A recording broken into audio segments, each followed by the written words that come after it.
തിരുവചനം തിരുവചനം. ഈശോ മിശിഹായ്ക്ക് സ്തുതിയായിരിക്കട്ടെ. പരിശുദ്ധ അമ്മയുടെ മാധ്യസ്ഥം നമുക്ക് ഒരുമിച്ച് പ്രാർത്ഥിക്കാം.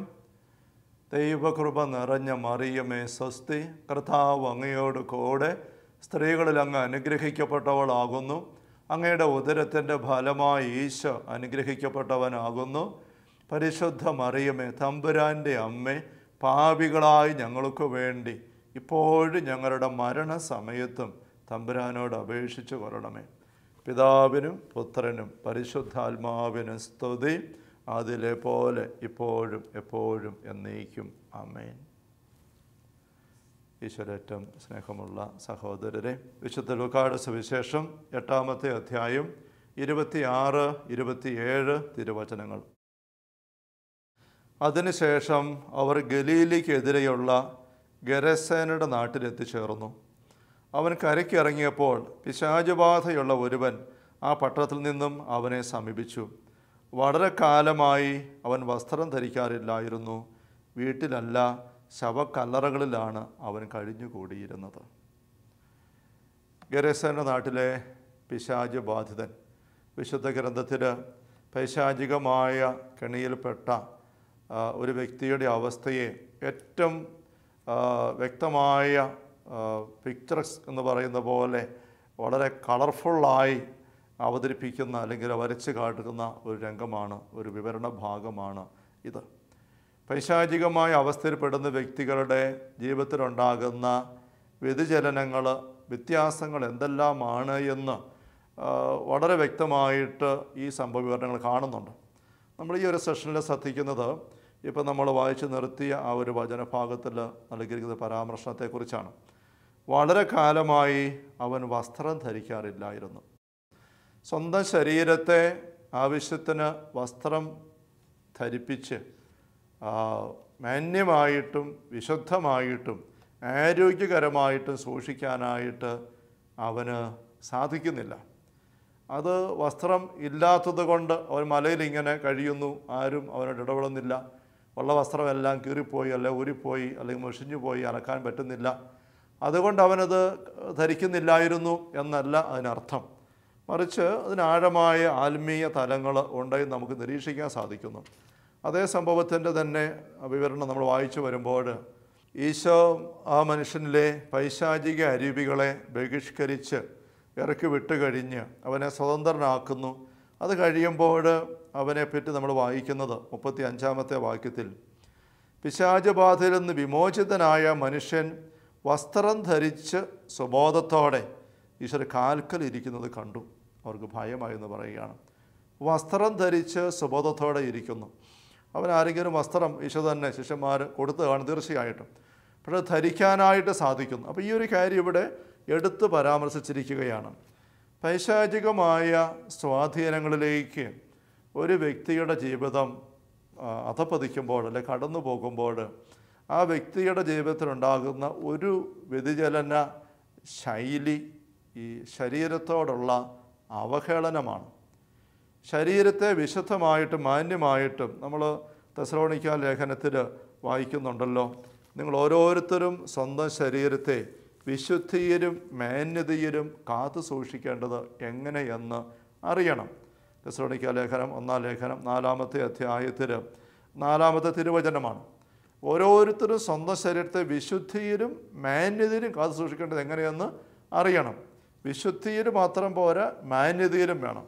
ഇപ്പം മാന്യമല്ലാത്ത രീതിയിൽ ശരീരത്തെ അവഗണിച്ചുകൊണ്ട് പെരുമാറുമ്പം അത് അശ്ലീലം എന്ന് പറയുന്നുണ്ട്. അശ്ലീലപരമായ പെരുമാറ്റം അവിടെ ഉണ്ടാവുകയാണ്. ഇവിടെ നമ്മൾ ഒന്നാമത് ശ്രദ്ധിക്കുന്നത് എന്തുകൊണ്ടാണ് ഒരു പൈശാചിക സ്വാധീനം ഒരു വ്യക്തിയുടെ ജീവിതത്തിലേക്ക് വരുമ്പം ശരീരത്തോട് ഈ രീതിയിലുള്ള ഒരു പ്രതികരണം, സ്വന്തം ശരീരത്തോടും ഒരുപക്ഷെ മറ്റുള്ളവരോട് ശരീരങ്ങളോടും അങ്ങനത്തെ പ്രതികരണത്തിലേക്ക് പോകാൻ ഇടവരുന്നത് നമ്മൾ വചനത്തിൽ ആഴപ്പെട്ട് കണ്ട് ബോധ്യപ്പെട്ടിട്ടുള്ള ഒരു ആത്മീയ പ്രബോധനമാണ്. നമ്മുടെ ഈ ശരീരം ദൈവത്തിൻ്റെ ആലയമാണ് എന്ന്.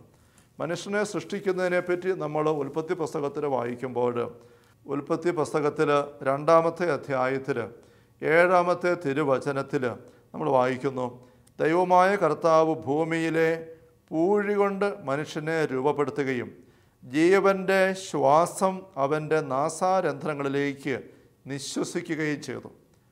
ജീവൻ്റെ ശ്വാസം നാസാരന്ധ്രങ്ങളിലേക്ക് നിശ്വസിച്ചു. ഇതൊരു ഒരു ശരീരബദ്ധമായ ജീവൻ്റെ ഒരു ആരംഭം ജീവൻ നിവേശിപ്പിച്ചത് മാത്രമല്ല, ഇതിനാഴമായ ദൈവശാസ്ത്ര തലങ്ങൾ അർത്ഥമായിട്ടുണ്ട് എന്ന് നമുക്കറിയാം. ദൈവം നിശ്വസിക്കുമ്പം ദൈവത്തിൻ്റെ ജീവനാണ് പകർന്നു നൽകപ്പെടുന്നത്. അത് പരിശുദ്ധാത്മാവാണ്. അതുകൊണ്ടാണ് ഉത്ഥാനശേഷം ഈശോ അപ്പസ്തലന്മാർക്ക് പ്രത്യക്ഷപ്പെടുമ്പോൾ നമ്മൾ കാണുന്നുണ്ട്, യോഹന്നാൻ സുവിശേഷത്തിൽ അപ്പസ്തലന്മാരുമായിട്ട് അപ്പസ്തലന്മാരുടെ പക്കലേക്ക് ഈശോ വന്നിട്ട് അവിടെ സംസാരിക്കുമ്പോൾ, യോഹന്നാൻ സുവിശേഷം 20-ാമത്തെ അധ്യായത്തിൽ 21-ാം തിരുവചനം, ഈശോ വീണ്ടും അവരോട് പറഞ്ഞു, നിങ്ങൾക്ക് സമാധാനം. പിതാവ് എന്നെ അയച്ചതുപോലെ ഞാനും നിങ്ങളെ അയക്കുന്നു. ഇത് പറഞ്ഞിട്ട് അവരുടെ മേൽ നിശ്വസിച്ചുകൊണ്ട് അവരോട് അരുളി ചെയ്തു, നിങ്ങൾ പരിശുദ്ധാത്മാവിനെ സ്വീകരിക്കുവിൻ. അപ്പോൾ അവരുടെ മേൽ നിശ്വസിച്ചുകൊണ്ട് പറയുകയാണ്, നിങ്ങൾ പരിശുദ്ധാത്മാവിനെ സ്വീകരിക്കുവിൻ. അപ്പോൾ ഈ ഒരു ഈശോയുടെ പ്രവൃത്തി മനുഷ്യനെ പുഴിയിൽ നിന്ന് ഉണ്ടാക്കിയിട്ട് മനുഷ്യൻ്റെ നാസാരന്ധ്രങ്ങളിലേക്ക് ദൈവമായ കർത്താവ് നിശ്വസിച്ചുകൊണ്ട് ജീവൻ കൊടുത്തു എന്ന് പറയുന്നതുമായിട്ട് ബന്ധമുണ്ട്. അപ്പോൾ ഈശോ ഇവിടെ പരിശുദ്ധാത്മാവിൻ്റെ അഭിഷേകം കൊണ്ട് നിറയ്ക്കുന്നതായിട്ടാണ്. ഉൽപ്പത്തി പുസ്തകത്തിൽ 6-ാമത്തെ അധ്യായത്തിൽ ആദ്യ പാപം കഴിഞ്ഞ് പിന്നെയും പാപം എല്ലാം പെരുങ്ങി വരുന്ന അവസരത്തിൽ തമ്പുരാൻ പറയുന്നതായിട്ട് നമ്മൾ വായിക്കുന്നു. 6-ാം അധ്യായത്തിൽ 3-ാമത്തെ തിരുവചനം, അപ്പോൾ ദൈവമായ കർത്താവ് പറഞ്ഞു, എൻ്റെ ചൈതന്യം മനുഷ്യനിൽ എന്നേക്കും നിലനിൽക്കുകയില്ല, അവൻ ജഡമാണ്. എൻ്റെ ചൈതന്യം, ദൈവത്തിൻ്റെ ചൈതന്യം പരിശുദ്ധാത്മാവാണ്. പരിശുദ്ധാത്മാവ് അവന് നിലനിൽക്കുന്നില്ല, അവൻ ജഡികമായിട്ട് പോകുന്നു. പരിശുദ്ധാത്മാവിൻ്റെ സാന്നിധ്യം അവിടെ നഷ്ടപ്പെട്ടു പോവുകയാണ്. നമ്മുടെ ശരീരം പരിശുദ്ധാത്മാവ് വസിക്കുന്ന ആലയമാണ് എന്ന് പൗലോസ് അപ്പോസ്തലൻ പഠിപ്പിക്കുന്ന വചനഭാഗങ്ങൾ നമുക്കറിയാം. കൊരിന്ത്യൻസിലെ സഭയ്ക്കുള്ള 1-ാം ലേഖനത്തിൽ 3-ാമത്തെ അധ്യായത്തിൽ 16-17 വചനങ്ങൾ നമുക്ക് സുപരിചിതമാണല്ലോ. നിങ്ങൾ ദൈവത്തിൻ്റെ ആലയമാണെന്നും ദൈവാത്മാവ് നിങ്ങൾ വസിക്കുന്നു നിങ്ങൾ അറിയുന്നില്ലേ? ദൈവത്തിൻ്റെ ആലയം നശിപ്പിക്കുന്നവനെ ദൈവവും നശിപ്പിക്കും. എന്നാൽ ദൈവത്തിൻ്റെ ആലയം പരിശുദ്ധമാണ്, ആ ആലയം നിങ്ങൾ തന്നെ. അപ്പോൾ ദൈവത്തിൻ്റെ ആലയമാണ് നമ്മുടെ ശരീരം. അതുകൊണ്ട് ആ ആലയത്തെ നശിപ്പിക്കാനുള്ള ആഗ്രഹം ഏറ്റവും ഉള്ളത് പൈശാചിക അരൂപിക്കാണ്. അവൻ വരുന്നത് കൊല്ലാനും നശിപ്പിക്കാനുമാണ്. ദൈവികമായതിനെ എല്ലാം നിന്ദിക്കുക എന്നുള്ളത് പൈശാചികമായ അടിസ്ഥാന ശൈലിയാണ്. അപ്പോൾ ദൈവം ഏറ്റവും മനോഹരമായിട്ട് മനുഷ്യനെ സൃഷ്ടിച്ചു, മനുഷ്യൻ്റെ ശരീരം രൂപകൽപ്പന ചെയ്തു, അതിലേക്ക് തൻ്റെ തന്നെ ആത്മാവിനെ നിശ്വസിച്ചു. പരിശുദ്ധാത്മാവ് വസിക്കുന്ന ആലയമായിട്ട് മനുഷ്യ ശരീരത്തെ രൂപകൽപ്പന ചെയ്തു, അസ്തിത്വത്തെ ക്രമീകരിച്ചു. അപ്പോൾ ആ മനുഷ്യനോടുള്ള എതിർപ്പ് പിശാച് എടുക്കുമ്പോൾ അത് ദൈവത്തോടുള്ള എതിർപ്പ് തന്നെയാണ്. അതുകൊണ്ട് മനുഷ്യൻ്റെ മേൽ പിശാചിന് അവകാശം കിട്ടുമ്പോൾ, അവസരം കിട്ടുമ്പം പിശാച് ഈ ശരീരത്തെ അവഹേളിക്കാനുള്ള നശിപ്പിക്കാനുള്ള അല്ലെങ്കിൽ അശ്ലീലമായിട്ട് അതിനെ കൈകാര്യം ചെയ്യുവാനുള്ള ഒരു പ്രേരണ ആ വ്യക്തിയിലേക്ക് ഇട്ടുകൊടുക്കുന്നു. കൊരിന്ത്യൻസിലെ സഭയ്ക്കുള്ള 1-ാം ലേഖനത്തിൽ തന്നെ 6-ാമത്തെ അധ്യായത്തിൽ 19-20 തിരുവചനങ്ങളും നമുക്കറിയാം. നിങ്ങൾ വസിക്കുന്ന ദൈവദത്തമായ പരിശുദ്ധാത്മാവിൻ്റെ ആലയമാണ് നിങ്ങളുടെ ശരീരമെന്ന് നിങ്ങൾക്കറിഞ്ഞുകൂടെ? നിങ്ങൾ നിങ്ങളുടെ സ്വന്തമല്ല, വിലയ്ക്ക് വാങ്ങപ്പെട്ടവരാണ്. ആകെ നിങ്ങളുടെ ശരീരത്തിൽ ദൈവത്തെ മഹത്വപ്പെടുത്തുവിൻ. ഈ ഒരു പ്രബോധനം അപ്പോസ്തലൻ നൽകുന്നത് പശ്ചാത്തലമായിട്ട് വ്യഭിചാരത്തെ ഒഴിവാക്കാനുള്ള ഒരു ഉപദേശത്തിൻ്റെ ഭാഗമായിട്ടാണ്. 15 മുതലുള്ള തിരുവചനങ്ങൾ 6-ാം അധ്യായം തന്നെ, നിങ്ങളുടെ ശരീരങ്ങൾ ക്രിസ്തുവിൻ്റെ അവയവങ്ങളാണ് നിങ്ങൾക്ക് അറിഞ്ഞുകൂടെ? ക്രിസ്തുവിൻ്റെ അവയവങ്ങൾ നിങ്ങൾക്ക് വേശ്യയുടെ അവയവമാക്കാമെന്നോ? ഒരിക്കലുമില്ല. വേശ്യയുമായി വേഴ്ച നടത്തുന്നവൻ അവളോട് ഏക ശരീരമായി തീരുന്നുവെന്ന് നിങ്ങൾക്ക് അറിവുള്ളതല്ലേ? എഴുതപ്പെട്ടിരിക്കുന്ന പോലെ അവർ ഇരുവരും ഒരു ശരീരമായി തീരും. കർത്താവുമായി സംയോജിക്കുന്നവൻ അവിടുത്തോട് ഏകാത്മാവായി തീരുന്നു. അവിടെ വ്യഭിചാരത്തിൽ നിന്ന് ഓടി അകലുവിൻ. മനുഷ്യൻ ചെയ്യുന്ന മറ്റു പാപങ്ങളെല്ലാം ശരീരത്തിന് വെളിയിലാണ്. വ്യഭിചാരം ചെയ്യുന്നവനാകട്ടെ സ്വന്തം ശരീരത്തിനെതിരെ പാപം ചെയ്യുന്നു എന്ന് പറഞ്ഞിട്ടാണ് അപ്പോസ്തലൻ പറയുന്നത്, നിങ്ങൾ വസിക്കുന്ന ദൈവദത്തമായ പരിശുദ്ധാത്മാവിൻ്റെ ആലയമാണ് നിങ്ങളുടെ ശരീരമെന്ന് നിങ്ങൾക്ക് അറിഞ്ഞുകൂടെ? അപ്പോൾ നിങ്ങളുടെ ശരീരത്തെ നിങ്ങൾ നശിപ്പിക്കരുത്, അതിനെ അവഹേളിക്കരുത്. അശുദ്ധമാക്കരുത്. അങ്ങനെ ചെയ്യുമ്പോൾ അത് പരിശുദ്ധാത്മാവിനെതിരെയുള്ള ഒരു പ്രവൃത്തി, ദൈവത്തെ അവഹേളിക്കുന്ന, ദൈവത്തെ നിന്ദിക്കുന്ന ഒരു പ്രവൃത്തിയായിട്ട് മാറുകയാണ്. അപ്പോൾ പൈശാചികമായ സ്വാധീനത്തിലേക്ക് ഒരു വ്യക്തി ചെന്നുപെടുമ്പോൾ അത് പിശാചിന് വളരെ ഹരമായിട്ടുള്ള ഒരു കാര്യമാണ് ആ വ്യക്തിയുടെ ശരീരത്തെ, സ്ത്രീ ആകട്ടെ പുരുഷനാകട്ടെ, ഈ രീതിയിൽ അശ്ലീലമായിട്ട് അവഹേളിക്കുക എന്ന് പറയുന്നത്. ഒരു രാജാവ് ഒരു എതിർ രാജാവിനെ കീഴ്പ്പെടുത്തി ആ രാജ്യം, കോട്ടയെല്ലാം തകർത്ത് കൊട്ടാരം തൻ്റെ കയ്യിലേക്ക് എടുത്തു കഴിഞ്ഞാൽ ആ രാജാവിനെ ബന്ധനസ്ഥനാക്കി അല്ലെങ്കിൽ വധിച്ചു. എന്നിട്ട് ആ കൊട്ടാരത്തിലേക്ക് കയറി ചെല്ലുമ്പം ഈ രാജാവ് ആദ്യമേ ചെയ്യുന്നൊരു കാര്യം, തൻ്റെ ശത്രു ആയിരുന്ന എതിർ രാജാവിൻ്റെ ഏറ്റവും പ്രിയപ്പെട്ട ആ സിംഹാസനം അതിന്മേൽ പോയി ചവിട്ടി കയറി നിൽക്കുക, അല്ലെ തൻ്റെ പട്ടിയെ കൊണ്ട് അതേ കൊണ്ട് ഇരുത്തുക, അല്ല അതിന്മേൽ എന്തെങ്കിലും മൃതശരീരമോ അല്ലെ എന്തെങ്കിലും അതിനെ അവഹേളിക്കത്തക്ക രീതിയിൽ അവിടെ പെരുമാറുക. അങ്ങനെ ചെയ്യുക വഴി താൻ തോൽപ്പിച്ച രാജാവിനോടുള്ള നിന്ദ അദ്ദേഹം പരസ്യമായിട്ട് പ്രകടിപ്പിക്കുകയാണ്. ഒരു മനുഷ്യനിലേക്ക് പിശാചിന് അവകാശം കിട്ടുമ്പം അതുകൊണ്ട് പിശാചും ഈ രീതിയിൽ പ്രവർത്തിക്കാനായിട്ട് ഒരു പ്രേരണ എടുക്കുന്നു. അതുകൊണ്ടാണ് നമ്മളെപ്പോഴും ശരീരത്തിൻ്റെ വിശുദ്ധി വളരെ പ്രധാനപ്പെട്ടതായിട്ട് വിശുദ്ധ ഗ്രന്ഥത്തിൽ കാണുന്നത്. ഈശോ എത്രയോ വലിയ പ്രാധാന്യമാണ് നമ്മുടെ ജീവിത വിശുദ്ധിക്ക് നൽകുന്നത്. മത്തായിയുടെ സുവിശേഷത്തിൽ 5-ാമത്തെ അധ്യായത്തിൽ 6-ാം പ്രമാണത്തെപ്പറ്റി വ്യാഖ്യാനിച്ചുകൊണ്ട് ഈശോ പഠിപ്പിക്കുമ്പോൾ 27-28 വാക്യങ്ങൾ, വ്യഭിചാരം ചെയ്യരുത് എന്ന് കൽപ്പിച്ചിട്ടുള്ളത് നിങ്ങൾ കേട്ടിട്ടുണ്ടല്ലോ. ഞാൻ നിങ്ങളോട് പറയുന്നു, ആസക്തിയോടെ സ്ത്രീയെ നോക്കുന്നവൻ ഹൃദയത്തിൽ അവളുമായി വ്യഭിചാരം ചെയ്തു കഴിഞ്ഞു. എത്രയോ ഗൗരവത്തിലാണ് ഈശോ ഇതേക്കുറിച്ച് വിശദീകരണം നൽകുക. വ്യഭിചാരം ശരീരം കൊണ്ട് പ്രവൃത്തി കൊണ്ട് ചെയ്തോ ഇല്ലയോ എന്നുള്ളതല്ല, അതിനേക്കാൾ കൂടുതൽ അത് വളരെ പ്രധാനപ്പെട്ടതാണ്. അതിനേക്കാൾ കൂടുതലായിട്ട് ആസക്തിയുടെ ഒരു നോട്ടം പോലും ഉണ്ടാവരുത്. അത് അനാദരവിൻ്റെ നോട്ടമാണ്. അത് ശരീരത്തെ ദൈവം വെച്ചിരിക്കുന്ന ക്രമത്തിൽ നിന്നും മാറ്റി മറ്റു രീതിയിൽ അതിനെ വീക്ഷിക്കാനുള്ള ഒരു പ്രവണതയുടെ ഭാഗമാണ് ആസക്തിയോടെയുള്ള നോട്ടം.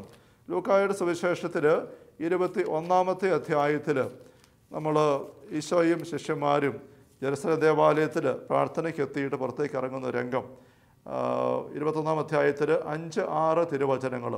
ചില ആളുകൾ ദേവാലയത്തെപ്പറ്റി അത് വിലയേറിയ കല്ലുകളാലും കാണിക്ക വസ്തുക്കളാലും അലങ്കരിക്കപ്പെട്ടിരിക്കുന്നല്ലോ എന്ന് പറഞ്ഞു. അവൻ അവരോട് പറഞ്ഞു, നിങ്ങൾ കാണുന്നവ കല്ലിന്മേൽ കല്ല് ശേഷിക്കാതെ തകർക്കപ്പെടുന്ന സമയം വരുന്നു. ജെറുസലേം ദേവാലയം യഹൂദരുടെ ഏറ്റവും അഭിമാനത്തിൻ്റെയും സന്തോഷത്തിൻ്റെയും ഒക്കെ ഒരു അടയാളമാണ്. അവരുടെ വലിയ അഭിമാന വിഷയമാണ്. അതിനേക്കാൾ മനോഹരമായൊരു ആലയം ആ ദേശത്തെങ്ങും ഇല്ല. അപ്പോൾ അത് വലിയ കല്ലുകൾ കൊണ്ട് പണിതുയർത്തി അനേക കാണിക്ക വസ്തുക്കളെ കൊണ്ട് അലങ്കരിച്ച് അങ്ങനെ സൂക്ഷിച്ചിരിക്കുകയാണ്. അത് ഓരോ യഹൂദനും ഈ ദേവാലയം കാണുമ്പോൾ അഭിമാനം സിരകളിൽ ഇങ്ങനെ ജ്വലിക്കും, തുടിക്കും. അപ്പോൾ അത് നോക്കി നിൽക്കും ഇവരിങ്ങനെ സന്തോഷത്തോടെ അഭിമാനത്തോടെ, കണ്ടോ നമ്മുടെ ദേവാലയം. അപ്പോൾ അത് ഒരു യഹൂദൻ തന്നെയാണ് ഈശോയും. അപ്പോൾ ഈശോ പള്ളിയിലെ പ്രാർത്ഥനയ്ക്ക് പുറത്തേക്ക് ഇറങ്ങുമ്പോൾ ചില ആൾക്കാർ വന്നിട്ട് നോക്കിക്കുക, കർത്താവെ കണ്ടോ നമ്മുടെ ആലയം, കണ്ടോ ദേവാലയം, എത്ര വലിയ കല്ലുകളാണ് മുകളിൽ കയറ്റി വെച്ച് ഇങ്ങനെ ഉണ്ടാക്കിയിരിക്കുന്നത്. അതിനിടയിൽ വെച്ചിരിക്കുന്ന അലങ്കാര വസ്തുക്കൾ കണ്ടോ, അത് ഇന്ന രാജ്യങ്ങളിൽ ഇന്ന ഭാഗത്ത് കൊണ്ടുവന്ന് അവിടെ വെച്ചിരിക്കുന്നതാണ്. അങ്ങനെ അഭിമാനത്തോടെ പറയുമ്പോൾ ഒരു യഹൂദൻ എന്ന രീതിയിൽ തീർച്ചയായിട്ടും ഈശോയ്ക്ക് അഭിമാനമുണ്ട്, സന്തോഷമുണ്ട്. പക്ഷേ അതിനേക്കാൾ കൂടുതൽ ഈശോയ്ക്ക് മറ്റൊരു നൊമ്പരമാണ്. ഈശോ അത് കേൾക്കുമ്പോഴേ അധരം തുറന്ന് ആദ്യമേ പറയുന്ന വാക്ക് എന്താണ്? അവൻ അവിടെ പറഞ്ഞു, നിങ്ങൾ ഈ കാണുന്നവ കല്ലിന്മേൽ കല്ല് ശേഷിക്കാതെ തകർക്കപ്പെടുന്ന സമയം വരുന്നു. എത്രയോ ഒരു പെസിമിസ്റ്റിക്കായിട്ടാണ് ഈശോ ചിന്തിക്കുന്നത്, പറയുന്നത് എന്ന് വേണം നമുക്ക് തോന്നിപ്പോകും. അത്ര അഭിമാനത്തോടെ സന്തോഷത്തോടെ ആ സാധാരണക്കാരായ ആൾക്കാർ പറഞ്ഞതല്ലേ. ആ കൂട്ടത്തിൽ നിന്ന് കൂടി നിന്നിട്ട് എത്രയോ മനോഹരമായിരിക്കുന്നു, ശരിയാണ് എന്ന് പറഞ്ഞൊരു പുഞ്ചിരി കൊടുത്താൽ പറയുന്ന ആൾക്കാർക്ക് സന്തോഷമാകുമായിരുന്നു. പക്ഷേ അങ്ങനെ ഒരു അർത്ഥമില്ലാത്ത സന്തോഷം കൊടുക്കാനോ ഒരു വ്യർത്ഥമായ വാക്ക് പറയാനോ ഈശോയെ കിട്ടില്ല. നമുക്കറിയാം, ഈശോ പറഞ്ഞിട്ടുണ്ട്, വ്യർത്ഥമായ ഓരോ വാക്കിനും വിധി ദിവസം കണക്ക് കൊടുക്കേണ്ടി വരും. മത്തായി 12:30 വാക്ക് നമ്മൾ കാണുകയാണ്. വ്യർത്ഥമായ ഓരോ വാക്കിനും കണക്ക് കൊടുക്കേണ്ടി വരും. അതുകൊണ്ട് ഈശോയുടെ വായിൽ നിന്ന് വ്യർത്ഥമായ ഒരു വാക്കുപോലും വരില്ല. അതുകൊണ്ട് ഇവിടെ ഈശോ പറയുന്നത് വളരെ പെസിമിസ്റ്റിക്കാന്ന് തോന്നിപ്പോകും, അല്ലെങ്കിൽ മുഖമടച്ചുള്ള വർത്തമാനം പോലെയാന്ന് തോന്നിപ്പോകും, ഒരു മയവുമില്ലാത്ത സംസാരമാണല്ലോ തോന്നിപ്പോകുന്നു. പക്ഷേ ഈശോ പറയുകയാണ്, കല്ലിന്മേൽ കല്ല് ശേഷിക്കുക, ഇതെല്ലാം തകർക്കപ്പെടും. എന്തുകൊണ്ടാണ് ഈശോയ്ക്ക് നൊമ്പരം? നമ്മൾ ഈശോയുടെ ഓശാന പ്രദക്ഷിണം നഗരത്തിലേക്ക് വരുമ്പോൾ നമുക്കറിയാം, ഈശോ ചെന്ന് ആദ്യമേ പ്രവേശിക്കുന്നത് ജെറുസലേം നഗരത്തിലെ ദേവാലയത്തിലേക്കാണ്.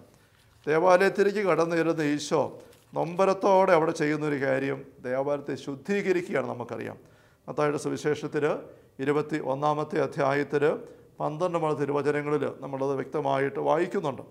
അവിടെ കയറി ഈശോ ദേവാലയത്തിൽ പ്രവേശിച്ച് അവിടെ ക്രയവിക്രയം ചെയ്തുകൊണ്ടിരുന്നവരെല്ലാം പുറത്താക്കി നാണയമാറ്റക്കാരുടെ മേശകളും പ്രാവുൽപ്പനക്കാരുടെ ഇരിപ്പിടങ്ങളും തട്ടിമറിച്ചിട്ടു അവൻ അവരോട് പറഞ്ഞു, എൻ്റെ ഭവനം പ്രാർത്ഥനാലയമെന്ന് വിളിക്കപ്പെടുമെന്ന് എഴുതപ്പെട്ടിരിക്കുന്നു, നിങ്ങളത് കവർച്ചക്കാരുടെ ഗുഹയാക്കുന്നു. അതുകൊണ്ട് ഈശോയ്ക്ക് നൊമ്പരമാണ്. അപ്പോൾ ഈ ആൾക്കാർ പുറത്ത് വെച്ച് ഇങ്ങനെ ദേവാലയത്തിൻ്റെ വലിയ കല്ലുകളും അലങ്കാര വസ്തുക്കളും എല്ലാം കാണിക്കുമ്പം ആ ദേവാലയത്തിനുള്ളിൽ പ്രാർത്ഥന ഉയരുന്നില്ല. അതിൻ്റെ നൊമ്പരം ഈശോയ്ക്ക് കിടക്കുകയാണ്. അതുകൊണ്ട് ആ ദേവാലയത്തിൻ്റെ ഭംഗി ഒന്നും ഈശോയെ ആകർഷിക്കുന്നില്ല, സന്തോഷിപ്പിക്കുന്നില്ല. ഇതൊരു യഥാർത്ഥ പ്രാർത്ഥനാലയമായിട്ട് മാറുന്നില്ല എങ്കിൽ ഇത് വെറുതെ പാഴായിട്ട് തീരും. ഒരു കല്ലിൻ്റെ മുകളിൽ മറ്റൊരു കല്ലില്ലാത്ത രീതിയിൽ തീർന്നു പോകും. അതാണ് ഈശോ അവിടെ ചൂണ്ടിക്കാണിക്കുക. നമ്മൾ ജെറുസലേം ദേവാലയത്തെക്കുറിച്ചല്ല ഇവിടെ പ്രഥമത ചിന്തിക്കാൻ പോകുന്നത്. അത് അങ്ങനെ സംഭവിച്ചത് നമുക്കറിയാം. ഈശോ അവിടെ അന്ന് നാണയമറ്റക്കാരെ എല്ലാം പുറത്താക്കി, കച്ചവടക്കാരെ എല്ലാം ഒഴിവാക്കി. അപ്പോൾ അവിടെ കുട്ടികളും സൗഖ്യം കിട്ടിയവരും എല്ലാം കടന്നു വന്ന് ഉച്ചത്തിന് ദൈവത്തെ സ്തുതിക്കാൻ തുടങ്ങി. ദേവാലയത്തിൽ വെച്ച് മത്തായി സുവിശേഷം പറയുന്നുണ്ട്, അവൻ ചെയ്ത വിസ്മയകരമായ പ്രവൃത്തികളെയും ദാവീദിൻ്റെ പുത്രൻ ഹോസാന ഉദ്ഘോഷിച്ച് ദേവാലയത്തിൽ ആർപ്പ് വിളിക്കുന്ന കുട്ടികളെയും കണ്ടപ്പോൾ പ്രധാന പുരോഹിതന്മാർ നിയമജന രോഷാകുലരായി. അവരോട് പറഞ്ഞു, ഇവരെന്താ പറയുന്നത് കേൾക്കുന്നില്ലേ? ഈശോ പ്രതിപദിച്ചു, ഉവ്വ്, ശിശുക്കളുടെയും മുല കുടിക്കുന്നവരുടെയും മധുരങ്ങൾ നീ സ്തുതി ഒരുക്കി, നിങ്ങൾ ഒരിക്കലും വായിച്ചിട്ടില്ലേ? അപ്പം ഈശോയുടെ ഉള്ളൊന്ന് തെളിഞ്ഞ ഒരു നിമിഷമാണ് ദേവാലയത്തിനുള്ളിൽ. സന്തോഷമായി. ഇങ്ങനെയാണ് ഇവിടെ സംഭവിക്കേണ്ടത്. പുരോഹിതന്മാർക്കത് ഇഷ്ടപ്പെടുന്നില്ല. പക്ഷേ ഈശോ അവരുടെ അനിഷ്ടത നോക്കാതെ പറയുകയാണ്, ഇതാണ് ഇവിടെ സംഭവിക്കേണ്ടത്. ഇങ്ങനെ സ്തുതിയും പ്രാർത്ഥനയും ഉയരണം, ദൈവത്തിന് മഹത്വം ഉണ്ടാവണം. പക്ഷേ ഈശോ പിന്നീട് 12 വാക്യം അനന്തരം അവരെ വിട്ട് നഗരത്തിൽ നിന്ന് ബഥാനിയയിലേക്ക് പോയി അവിടെ താമസിച്ചു. ഈശോ പോയി കഴിഞ്ഞപ്പോൾ അവർ വീണ്ടും ആ ദേവാലയം കച്ചവട സ്ഥലമാക്കി മാറ്റി. ഈശോ പിന്നെ പറയുകയാണ്, കല്ലുമേ കല്ല് ശേഷിക്കാതെ ഇത് തകർക്കപ്പെടും. അങ്ങനെ അവസാനിച്ച് പോവുകയും ചെയ്തു. നമുക്കറിയാം, ഇന്നും ആ ദേവാലയം അവിടെ ഇല്ല. പക്ഷേ ഇത് നമ്മൾ ചിന്തിക്കുമ്പോൾ നമ്മൾ കണ്ടുവന്നു, നമ്മുടെ ശരീരം ദേവാലയമാണ്. നമ്മുടെ ശരീരമാകുന്ന ദേവാലയത്തെക്കുറിച്ച് നമ്മൾ ചിന്തിക്കുമ്പം പലപ്പോഴും ആ യഹൂദ ആൾക്കാർ ദേവാലയത്തിന് പുറത്ത് വെച്ച് ഈശോയെ വിളിച്ച്, നോക്കിക്കുക കർത്താവേ, എത്ര വലിയ കല്ലുകൾ, എത്ര അലങ്കാര വസ്തുക്കൾ, എത്ര മനോഹരമായിരിക്കുന്നു, ഇങ്ങനെ പറഞ്ഞ പോലൊരു കാഴ്ചപ്പാടാണ് പലപ്പോഴും നമുക്കും ഈ ശരീരമാകുന്ന ദേവാലയത്തെക്കുറിച്ച് ഉള്ളത്. നമ്മുടെയൊക്കെ നോട്ടം പലപ്പോഴും ശരീരത്തിൻ്റെ സൗന്ദര്യം, ബാഹ്യ സൗന്ദര്യം, അതിൻ്റെ നിറമോ പുഷ്ടിയോ ആകാര സൗഷ്ഠവോ അല്ലെങ്കിൽ മറ്റെങ്കിലും ഭംഗിയോ, അങ്ങനെ പല പല കാര്യങ്ങൾ, കണ്ണും മൂക്കും വായും പല്ലും മുടിയും എന്തെല്ലാം കാര്യങ്ങളാണ്. അതിലേക്കൊക്കെ നോക്കിയിട്ട് നമ്മൾ എന്തുമാത്രമാണ് അഭിമാനിക്കുന്നത്, എന്തുമാത്രമാണ് നമ്മൾ സന്തോഷിക്കുന്നത്, അല്ലെങ്കിൽ അസൂയപ്പെടുന്നത്, അല്ലെങ്കിൽ ആർത്തി കൊള്ളുന്നത്, അല്ലെങ്കിൽ ആസക്തിയോടെ നമ്മൾ നോക്കുന്നത്, ആസക്തിയോടെ സമീപിക്കുന്നത്. അങ്ങനെയൊക്കെ ചെയ്യുമ്പോൾ, അങ്ങനെയൊക്കെ നമ്മൾ വീക്ഷിക്കുമ്പോൾ, പെരുമാറുമ്പോൾ അത് തമ്പുരാന് നൊമ്പരമാണ്. ദേവാലയത്തിൻ്റെ വലിയ കല്ലുകളും അലങ്കാര കാണിക്ക വസ്തുക്കളും നോക്കിയിട്ട് ആനന്ദിക്കുന്നിടത്ത് ഈശോയ്ക്ക് സങ്കടമാണ്. കാരണം അതിൻ്റെ ഉള്ളിൽ സംഭവിക്കുന്നില്ല. ഇത് ദേവാലയമാണ്. അതിൻ്റെ കല്ലിലേക്കല്ല ശ്രദ്ധ പോകേണ്ടത്, അതിൻ്റെ ഉള്ളിൽ ദൈവസാന്നിധ്യത്തിലേക്കാണ്. ആ ദൈവസാന്നിധ്യത്തിനായിട്ട് അങ്ങോട്ട് വരണം. ദൈവസാന്നിധ്യം ഉള്ളത് കൊണ്ട് മനോഹരമായിരിക്കണം, മനോഹരമായിട്ടത് ഉണ്ടാക്കണം, ശരിയാണ്. പക്ഷേ ആ മനോഹാരിതയിലേക്ക് നോക്കി കാഴ്ച കണ്ടു പോകുമ്പോൾ അകത്തുള്ള ദൈവസാന്നിധ്യം അവഗണിക്കപ്പെടുകയാണ്. അത് ഇല്ലെന്നായി പോലും പോകുന്നു. അതിന് മാത്രം ഈ അലങ്കാരവും കാര്യങ്ങളും കയറി പിടിക്കുന്നു. നമ്മുടെ തന്നെ ശരീരത്തെക്കുറിച്ചുള്ള അമിതമായ ശ്രദ്ധ, അതിനെ അലങ്കരിച്ചും പ്രദർശിപ്പിച്ചും പ്രദർശനപരമായി അവതരിപ്പിച്ചും ആ രീതിയിൽ സമീപിച്ചും ഒക്കെ നമ്മുടെ ശരീരത്തെയും നമ്മുടെ കൂടെയുള്ള ശരീരങ്ങളുടെയൊക്കെ നമ്മൾ കൈകാര്യം ചെയ്യുമ്പം ഈശോയുടെ മുഖം വാടുന്നുണ്ട്, വല്ലാണ്ട് വാടുന്നുണ്ട്. ഈശോ അവിടെ പറഞ്ഞു, കല്ലിന്മേൽ കല്ല് ശേഷിക്കാതെ തീർന്നു കിടക്കുന്ന സമയം വരും. എല്ലിന്മേൽ എല്ല് ശേഷിക്കാതെ ഈ ശരീരം, ഈ ദേവാലയം, ശരീരമാകുന്ന ആലയം തീർന്നു കിടക്കുന്ന അവസ്ഥ വരും. ഈ കല്ലിന്മേൽ കല്ല്, എല്ലിന്മേൽ എല്ല്, ഒരു പ്രാസ ചേർച്ച നമ്മൾ കാണുകയാണ്. ഇംഗ്ലീഷിൽ പറയുമ്പോഴും സ്റ്റോൺ അപ്പോൺ എ സ്റ്റോൺ ഇല്ലാതെ പോകും, ബോൺ അപ്പോൺ എ ബോൺ. എവിടെയോ എന്തൊക്കെ ഒരു പ്രത്യേക ചേർച്ച അവിടെ നമുക്ക് ഭാഷാപരമായിട്ട് ഇങ്ങനെ കാണുകയാണ്. അപ്പോൾ കല്ലിന്മേൽ കല്ല് ശേഷിക്കാതെ എല്ലിന്മേൽ എല്ല് ശേഷിക്കാതെ താഴെ പോകുന്ന ദിവസം വരും, നമുക്കറിയാൻ വരും, ഒരു സംശയവും ഇല്ല. അപ്പോൾ അതിനു മുമ്പായിട്ട് ഈ ദേവാലയം ഒരു യഥാർത്ഥ ദേവാലയം ആയിരിക്കണം, ആക്കിയെടുക്കണം. അതാണ് നമ്മുടെ ഒന്നാമത്തെ ശ്രദ്ധയായിട്ട് വരേണ്ടത്. അവിടെ തെറ്റിക്കുക എന്നുള്ളത് അതുകൊണ്ട് പിശാചിൻ്റെ പ്രധാനപ്പെട്ട ഒരു ഉന്നമാണ്. അതുകൊണ്ടാണ് ഈശോ പറയുന്നത്, ആസക്തിയോടെയുള്ള ഒരു നോട്ടം പോലും ഒഴിവാക്കണം. നിങ്ങൾ ഒരു വ്യക്തിയിലേക്ക് നോക്കുമ്പോൾ ആ വ്യക്തിയുടെ ഉള്ളത്തിലുള്ള ദൈവ സാന്നിധ്യമാണ് കാണേണ്ടത്. ആ വ്യക്തിയുടെ ഉള്ളത്തിലുള്ള ദൈവ സാന്നിധ്യം. ഒരു ദേവാലയത്തിലേക്ക് നമ്മൾ നോക്കുമ്പോൾ ആ ദേവാലയത്തിലുള്ള ദൈവ സാന്നിധ്യമാണ് ആദ്യം നമ്മൾ ഗ്രിപ്പ് ചെയ്യേണ്ടത്, നമ്മളെ സ്വാധീനിക്കേണ്ടത്. അതിന് ഭംഗിയല്ല. പലപ്പോഴും നമ്മൾ ദേവാലയം മനോഹരമായിട്ടൊക്കെ ഉണ്ടാക്കി കഴിയുമ്പം അവിടെ വരുന്ന ഒരു അപകടം നമുക്കറിയാം. പള്ളിയിലേക്ക് ആൾക്കാർ വരുന്നത് അതിൻ്റെ പണിയുടെ ഭംഗി കാണാനായിട്ടാണ്, അതിൻ്റെ അലങ്കാരം കാണാൻ വേണ്ടിയിട്ടാണ്. പള്ളിക്കകത്ത് കയറി വന്നിട്ട് അതിൻ്റെ അവിടെ വെച്ചിരിക്കുന്ന ചിത്രീകരണം, അല്ലെങ്കിൽ ചിത്രം, അതിൻ്റെ കൊത്തുപണികൾ, അതിൻ്റെ മനോഹാരിത, ഇതൊക്കെ നോക്കി അതേപ്പറ്റി വർണ്ണിച്ച് വിവരിച്ച് അങ്ങനെയൊക്കെ ഒരു അധപ്പതിച്ച രീതി, തമ്പുരാൻ നൊമ്പരമുണ്ടാകുന്ന രീതിയിൽ പെരുമാറാനുള്ള ദൗർഭാഗ്യം നമുക്കെല്ലാവർക്കും ഉണ്ടാകുന്നുണ്ട്. പ്രത്യേകിച്ച് നാളുകൾ നമ്മൾ എത്രയോ ദേവാലയങ്ങൾ മനോഹരമായിട്ട് പണിതൊക്കെ എടുക്കുന്നുണ്ട്. ഓരോ ദേവാലയത്തിൻ്റെ പണി കഴിയുമ്പോഴും അതിൻ്റെ വെഞ്ചരിപ്പ് മുതൽ അവിടേക്ക് ആൾക്കാർ വരുന്നത് ആ പള്ളിയിൽ പോയി സ്വസ്ഥമായിട്ട് പ്രാർത്ഥിക്കാമെന്ന് ഓർത്തുകൊണ്ടല്ല പലപ്പോഴും, മറിച്ച് അവിടെ കയറി വന്നിട്ട് അവിടെ വെച്ചിരിക്കുന്ന കൊത്തുപണി എങ്ങനെയാണ്, ആ രൂപം എങ്ങനെയാണ്, അതെങ്ങനെ പണിതെടുത്തതാണ്, എത്ര മുടക്ക് വന്നു, ആരെ കൊണ്ട് ചെയ്യിച്ചത്, ഇങ്ങനെയുള്ള കാര്യങ്ങളൊക്കെ ആയിട്ട് നമ്മൾ പള്ളിക്ക് പുറത്തും അകത്തും നടക്കുമ്പോൾ ഇവിടെ ഈശോ നൊമ്പരപ്പെടുന്ന ഒരു നൊമ്പരം വരുന്നുണ്ട്. അവിടെ ഈശോ അവഗണിക്കപ്പെടുകയാണ്. പള്ളിക്കകത്ത് കയറി ഒന്ന് കുമ്പിടാനോ മുട്ടുകുത്തി പ്രാർത്ഥിക്കാനോ പോലും സാധിക്കുന്നില്ലാതെ ഈശോയെ അവഗണിച്ചുകൊണ്ട് ചുറ്റും നടന്നു പോകുന്നു. എന്ന് പറഞ്ഞതുപോലെ നമ്മളുടെ ശ്രദ്ധ ശരീരത്തിലേക്ക് പോകുമ്പോൾ അതിൻ്റെ അലങ്കാരം, പ്രദർശിപ്പിക്കൽ, ഇങ്ങനെ പോകുമ്പോൾ നമ്മുടെ ഉള്ളിലുള്ള ദൈവ സാന്നിധ്യം നഷ്ടപ്പെടുകയാണ്. വിശുദ്ധാത്മാവിൻ്റെ വീണ എന്ന് അറിയപ്പെടുന്ന വിശുദ്ധ എഫ്രേം, അദ്ദേഹത്തിൻ്റെ ഒരു കവിത സഭയുടെ യാമപ്രാർത്ഥനയിൽ, അച്ഛന്മാർ സിസ്റ്റേഴ്സൊക്കെ ക്രമമായിട്ട് ഉപയോഗിക്കുന്ന യാമപ്രാർത്ഥനയിൽ മംഗളവാർത്ത കാലത്തിലെ ചൊവ്വാഴ്ചകളിലെ രാത്രി പ്രാർത്ഥനയിൽ ചേർത്തിട്ടുണ്ട്. അത് ഒരു ഗാനമായിട്ട് ഇങ്ങനെയാണ് എഴുതിയിരിക്കുന്നത്: പരിപാവനമാം വസ്തുക്കൾ നിറയും പെട്ടക സവിധത്തിൽ പരികർമ്മങ്ങൾ വിരവോടെ ചെയ്യും ആചാര്യന് തുല്യം ദൈവകുമാരനെ അൻപോടെ തിരുവുദരത്തിൽ വഹിച്ചവളാം മറിയത്തെ തൻ വല്ലഭനാം യൗസേപ്പ് പനിശം സേവിച്ചു. എന്ന് വെച്ചാൽ യൗസേപ്പ് പിതാവ് മാതാവിൻ്റെ കൂടെ ജീവിച്ചതിനെക്കുറിച്ചാണ്. മാതാവ് ഉദരത്തിൽ ഈശോയെ വഹിക്കുന്നു. അപ്പോൾ ആ മാതാവിൻ്റെ പക്കൽ യൗസേപ്പ് പിതാവ് എങ്ങനെയാണ് പെരുമാറിയത്? എഫ്രേം പിതാവ് പറയുകയാണ്, വിശുദ്ധ വസ്തുക്കൾ വച്ചിരിക്കുന്ന ഒരു പേടകം സക്കറാരി എന്നോർത്തു. സക്കറാരിയുടെ പക്കൽ എങ്ങനെയാണ് ഒരു വൈദികൻ, ഒരു പുരോഹിതൻ പെരുമാറുക? ആ സക്കറയുടെ മുമ്പിൽ ചെല്ലുമ്പോൾ അത് മനോഹരമായിട്ട് വിരിയിട്ട് അലങ്കരിച്ച് വെച്ചിരിക്കുന്നു. പൂക്കൾ കൊണ്ട് അങ്ങനെ അശ്രദ്ധമായ ഒരു പെരുമാറ്റമില്ല. ആദരവോടെ എടുത്തു ചെല്ലുന്നു. അത് ഒരു പക്ഷേ തുറക്കുന്നുണ്ടാവും, എടുക്കുന്നുണ്ടാവും, വെക്കുന്നുണ്ട്. പക്ഷേ ആ അകത്ത് വെച്ചിരിക്കുന്നത് ഈശോയുടെ തിരുശരീരം, തിരുവോസ്തി, വിശുദ്ധമായ കാര്യങ്ങൾ, അതിൻ്റെതായ ആദരവ് ആ സക്രാരിയോട് മുഴുവൻ കാണിച്ചുകൊണ്ടാണ് ഒരു പുരോഹിതൻ അത്താരി പെരുമാറുക, ഒരു ആചാര്യൻ. ഇതുപോലെയാണ് പരിശുദ്ധ അമ്മയുടെ പക്കൽ യൗസേപ്പ് പിതാവ് പെരുമാറിയത് എന്നാണ് എഫ്രേം പിതാവ് എഴുതുന്നത്. കാരണം അമ്മയുടെ ഉള്ളിൽ ഈശോയുടെ സാന്നിധ്യമുണ്ട്. സ്നേഹമുള്ളവരെ, നാം ഓരോരുത്തരുടെ ഉള്ളത്തിൽ ഈശോയുടെ സാന്നിധ്യമുണ്ട്, പരിശുദ്ധാത്മാവിൻ്റെ സാന്നിധ്യമുണ്ട്. അതുകൊണ്ട് തന്നെ ഒരു വ്യക്തിയെ നമ്മൾ നോക്കുമ്പോൾ ആ വ്യക്തിയിലുള്ള ദൈവസാന്നിധ്യമാണ് ആദ്യം നമ്മൾ ഗ്രിപ്പ് ചെയ്യേണ്ടത്.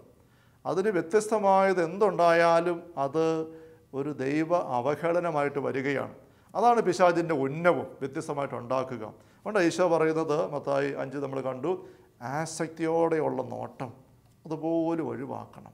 വിശുദ്ധമായ ആദരവോടെ ആ വ്യക്തിയുടെ ശരീരത്തിലുള്ള തമ്പുരാനെ അനുസ്മരിച്ചുകൊണ്ട് പരിശുദ്ധാത്മാവിന്റെ സാന്നിധ്യം അനുഭവിച്ചുകൊണ്ടായിരിക്കണം. അത് രണ്ട് ഭാഗത്തുണ്ട്, നോക്കുന്ന ആളുടെ ഭാഗത്തുനിന്നും. ഇവിടെ ഈശോ പറയുന്നുണ്ട്, ഒരു പുരുഷൻ സ്ത്രീയെ ആസക്തിയോടെ നോക്കുന്നിടത്ത്, ഒരു സ്ത്രീ പുരുഷനെ ആസക്തിയോടെ നോക്കുമ്പോൾ ഇതേ അപകടം തന്നെ വരുന്നത് നമുക്കറിയാം. ഇതേ അശുദ്ധി തന്നെയാണ് വരുന്നത്. ഒരു പുരുഷൻ മറ്റൊരു പുരുഷനെ ആസക്തിയോടെ ശരീരബദ്ധമായിട്ട് ഇങ്ങനെ നോക്കുകയും പെരുമാറി ചെയ്യുന്നിടത്തും ഇതേ അശുദ്ധിയാണ് വരുന്നത്. ഒരു സ്ത്രീ മറ്റൊരു സ്ത്രീയെ ഇങ്ങനെയുള്ള ആസക്തിയോടെ ശരീര കേന്ദ്രീകൃതമായിട്ട് സമീപിക്കുമ്പോൾ, വീക്ഷിക്കുമ്പോൾ ഇതേ അശുദ്ധി തന്നെയാണ് വരുന്നത്.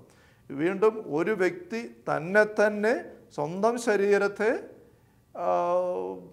ഈ ആസക്തിയുടെ രീതിയിൽ, ജഡികമായ രീതിയിൽ നോക്കുകയും പെരുമാറുകയും കൈകാര്യം ചെയ്യുകയൊക്കെ ചെയ്യുമ്പോൾ അവിടെയും ഇതേ അശുദ്ധിയും അനാദരവും വരുന്നുണ്ട് എന്ന് നമ്മൾ തിരിച്ചറിയണം.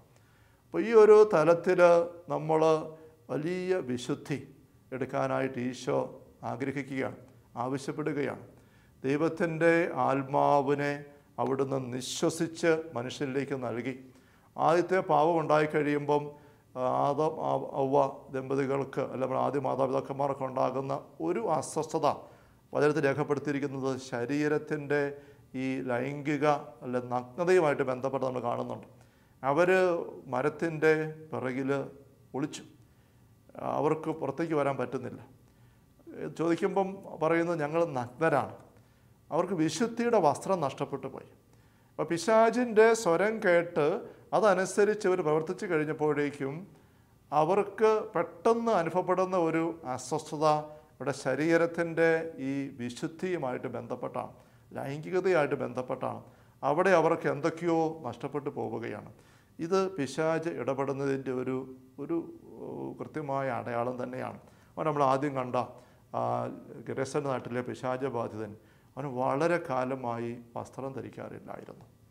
അവൻ്റെ ബാധ മാറിക്കഴിഞ്ഞപ്പോൾ സുബോധത്തോടെ ഭംഗിയായിട്ട് വസ്ത്രം ധരിച്ച് അവൻ എല്ലാവരുടെയും കൂടി ആയിരിക്കുകയാണ്. സ്നേഹമുള്ളവരെ, ഈ ഫാഷൻ്റെ ഒക്കെ പിന്നിൽ ഫാഷനബിളായിട്ടുള്ള വസ്ത്ര ഡിസൈനിങ്ങിലൊക്കെ ഒത്തിരി ശരീര പ്രദർശനത്തിനുള്ള ത്വര കിടക്കുന്നുണ്ട്. ശരീരത്തെ എന്തുമാത്രം ജഡികാസക്തിയോടെ നോക്കാനായിട്ട് ഇടവരുത്താമോ ആ രീതിയിലുള്ള ഡിസൈനുകൾ ഒക്കെ സംവിധാനം ചെയ്ത് അങ്ങനെ വസ്ത്രം ക്രമീകരിക്കുമ്പോൾ അവിടെ പിശാച് ആണ് വിജയിക്കുന്നത്. ദൈവം അവിടെ അവഗണിക്കപ്പെടുകയാണ്, തമ്പുരാന് നൊമ്പരമുണ്ടാവുകയാണ്. നമുക്ക് തിരിച്ചറിയാനായിട്ട് സാധിക്കണം. നമുക്കൊരു നിമിഷം തിരുസന്നിധിയിൽ പ്രാർത്ഥനാപൂർവ്വം ആയിരിക്കാം. കർത്താവായ ഈശോയെ, അങ്ങയുടെ തിരുവചനം ഞങ്ങൾക്ക് പകർന്നു തരുന്ന നിമിഷങ്ങളെ ഓർത്ത് ഞങ്ങൾ അങ്ങേക്ക് നന്ദി പറയുന്നു. അങ്ങയുടെ പരസ്യോധ ശുശ്രൂഷയിൽ അങ്ങ് കണ്ടുമുട്ടിയ ആ ഗരേസാൻ്റെ നാട്ടിലെ പിശാച് ബാധിതൻ, അവനെപ്പറ്റി പരിശുദ്ധാത്മാവ് പ്രേരിപ്പിച്ച് സുവിശേഷകൻ രേഖപ്പെടുത്തി ഞങ്ങൾ വായിക്കുന്നു. വളരെ കാലമായിട്ട് വസ്ത്രം ധരിക്കാറില്ലായിരുന്നു. അങ്ങ് അവനെ സഹായിച്ച് അവൻ്റെ പൈശാചിക സാന്നിധ്യം ദൂരീകരിച്ച് കഴിഞ്ഞപ്പോൾ അവന് വസ്ത്രം ധരിച്ച് സ്വന്തം ശരീരത്തെ വിശുദ്ധിയിലും മാന്യതയിലും കാത്തു സൂക്ഷിക്കുന്ന അവസ്ഥയിലേക്ക് വന്ന് ഞങ്ങൾ കാണുന്നു. കർത്താവായ ഈശോയെ, ആദ്യ പാപത്തിലേക്ക് ഞങ്ങളുടെ മാതാപിതാക്കന്മാർ കടന്നു പോയപ്പോഴും അവർക്ക് ശരീരത്തിൻ്റെ വിശുദ്ധിയുമായി ബന്ധപ്പെട്ടുണ്ടായ അസ്വസ്ഥത ഞങ്ങൾ തിരിച്ചറിയുന്നു. ഞങ്ങളുടെ ശരീരം പരിശുദ്ധാത്മാവിൻ്റെ ആലയമാണല്ലോ. ദൈവം വസിക്കുന്ന ദേവാലയമായിട്ട് അതിനെ കാണാനും തിരിച്ചറിയാനും ആദരവോടെ സൂക്ഷിക്കാനും ഞങ്ങളെ സഹായിക്കണമേ. ഞങ്ങൾക്ക് അങ്ങ് ഏൽപ്പിച്ച് തന്നിരിക്കുന്ന ഞങ്ങളുടെ കുടുംബാംഗങ്ങൾ, ഞങ്ങളുടെ കുഞ്ഞുങ്ങൾ, ഞങ്ങളുടെ ചുമതലയിലുള്ള മറ്റ് പ്രിയപ്പെട്ടവർ, അവരെയൊക്കെയും കർത്താവെ ഈ വിശുദ്ധിയോടെ വീക്ഷിക്കുവാനും ആ വിശുദ്ധിക്ക് ഇണങ്ങുന്ന രീതിയിൽ അവരെ നയിക്കുവാനുള്ള കൃപയും ഞങ്ങൾക്ക് നൽകണമേ. വിചാരത്താലോ വാക്കാലോ നോട്ടത്താലോ പ്രവൃത്തിയാലോ ഒക്കെ അറിഞ്ഞോ അറിയാതെ വന്നു പോയ കുറവുകൾ പരിഹരിച്ച് കർത്താവെ ഞങ്ങളെ അങ്ങയുടെ പരിശുദ്ധാത്മാവിൻ്റെ തികഞ്ഞ ആലയമാക്കി തീർക്കണമേ. അങ്ങ് സന്തോഷത്തോടെ അഭിമാനത്തോടെ നോക്കുന്ന ദൈവത്തിൻ്റെ ആത്മാവ് കുടികൊള്ളുന്ന പ്രാർത്ഥന നിരന്തരം ഉയരും ദേവാലയങ്ങൾ ഞങ്ങൾ ഓരോരുത്തർ ശരീരങ്ങളും ജീവിതങ്ങളും മാറട്ടെ.